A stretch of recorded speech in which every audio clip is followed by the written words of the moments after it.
Hari Om, Sri Gurubhyo Namaha, Sri Krishna Parabrahmane Namaha.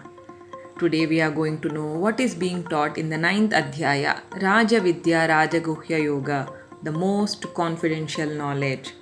In the previous Adhyaya, Akshara Parabrahma Yoga, Bhagavan explained how a living entity should lead his life as well as the significance of the thought process at the time of death, the two paths one might face at the time of death, and why is it ideal to aim for the ultimate truth, supreme truth.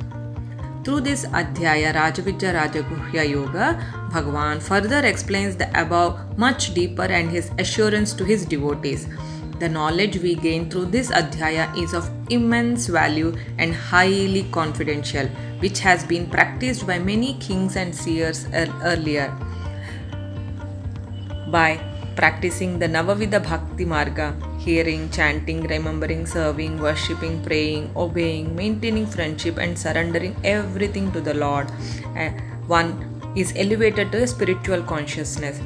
This may be the beginning of spiritual realization, but one should recognize the difference between activities of the body and spiritual activities by which one understands that he is not the body.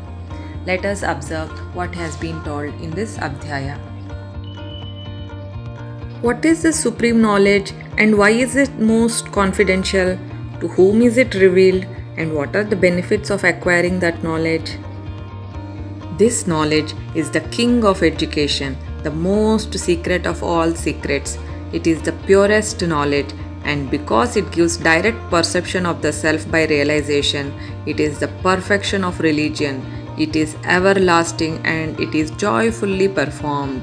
Bhagavan says, "My dear Arjuna, because you are never envious of me, I shall impart to you this most secret wisdom, knowing which you shall be relieved of the miseries of the material existence."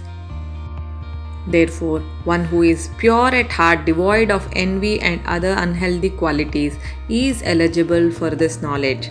Bhagavan further says, "Those who are not faithful on the path of devotional service cannot attain me, O conqueror of foes, but return to the birth and death in this material world." Faith is created by association with devotees. One should have complete conviction that simply by serving the Supreme Lord in all his activities through every thought, word, and deed can one achieve all perfection. That is real faith. Therefore, when one is situated in divine consciousness and follows the devotional path, he is freed from miseries of this material world and from the cycles of birth and death. Therefore, we should aspire for the ultimate knowledge and the experience of the divine. What is the nature of this material world and what is the nature of the absolute? What are the opulences of the divine? Material world. The material world is full of miseries and is temporary, that which has to undergo the cycles of birth and death. Nature of the divine. The divine nature, as explained by Bhagavan himself, is as follows. Bhagavan says, "By me, in my unmanifested form, this entire universe is pervaded. All beings are in me, but I am not in them, and everything that is created does not rest in me. Behold my mystic opulence. Although I am the maintainer of all living entities, and although I am everywhere, still myself is the very source of creation. As the mighty wind blowing everywhere always rests in ethereal space, know that in the same manner all beings rest in me. O son of Kunti, at the end of the millennium, every material manifestation enters into my nature, and at the beginning of another millennium, by my potency, I again create. The whole cosmic order is under me. By my will, it is manifested again and again, and by my will, it is annihilated at the end. O Dhananjaya, all this work cannot bind me. I am ever detached, seated as though neutral. This material nature is working under my direction, O son of Kunti. It is producing all moving and unmoving beings. By its rule, this manifestation is created and annihilated again and again. In fact, the whole universe is his manifestation." Bhagavan says, "It is I who am the ritual, I the sacrifice, the offering to the ancestors, the healing herb, The transcendental chant, I am the butter and the fire and the offering. I am the father of this universe, the mother, the support, and the grandsire. I am the object of knowledge, the purifier, and the syllable Om. I am also the Rig, Sam, and Yajur Vedas. I am the goal, the sustainer, the master, the witness, the abode, the refuge, and the most dear friend. I am the creation and the annihilation, the basis of everything, the resting place, and the eternal seed. O Arjuna, I control heat, the rains, and the drought. I am immortality, and I am also death personified. Both being and non being are in me. By analyzing all these different energies of the divine, we understand that for the Lord there is no distinction between matter and spirit. He is both the matter and spirit. He incarnate in this material form time and again to help the mankind. Therefore, in order to get oneself free from this material world which is temporary and miserable, one should involve themselves in the devotional service to the Lord in every thought, word, and deed, and purify his heart. No one can be a better friend than Lord, nor can anyone be a better well-wisher. He is the original source of creation and the ultimate rest for annihilation.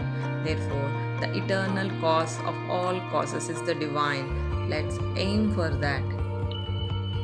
What is the attitude of those who does not believe in God? How do they behave? Bhagavan says, Aviveki, fools or ignorant, deride me when I descend in the human form. They do not know my transcendental nature and my supreme dominion over all that. Who are said to be demonic in nature and divine in nature? What are their qualities? The Avivekis, the ignorant who do not know the transcendental nature of the divine due to bewilderment, are attracted by demonic and atheistic views. In that deluded condition, their hopes for liberation, their fruitive activities, and their culture of knowledge are all defeated. That is, demonic nature leads one towards delusion and ignorance. Therefore, one should be cautious enough to not indulge in unhealthy, unnecessary desires, actions, and unnecessary knowledge, but inculcate the habit of devotion and service to the Lord and contemplation of the divine. The divine natured are those who are not deluded. The great souls are under the protection of the divine nature. They are fully engaged in devotional service because they know divine as the supreme personality of Godhead and original and inexhaustible. These are great souls. Such great souls, having the divine qualities, constantly contemplating on the Lord without any deviation, can develop immense devotion to the Lord. Great souls worship by always chanting the glories of the Lord, endeavoring with great determination, bowing down to the Lord with devotion. Few who follow the path of knowledge, engage in the cultivation of knowledge, worship the Supreme Lord as the one without a second, diverse in many and in the universal form. The benefits of such worship are, Bhagavan says, those who worship me with devotion, meditating on my transcendental form, to them I carry what they lack and preserve what they have. What is Sakama and Nishkama karmas? What happens when one performs fruitive activities? Bhagavan says there are those who perform activities for fruitive results.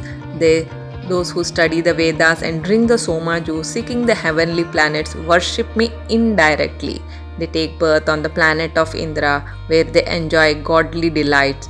They have thus enjoyed heavenly sense pleasures. They return to the mortal planet later.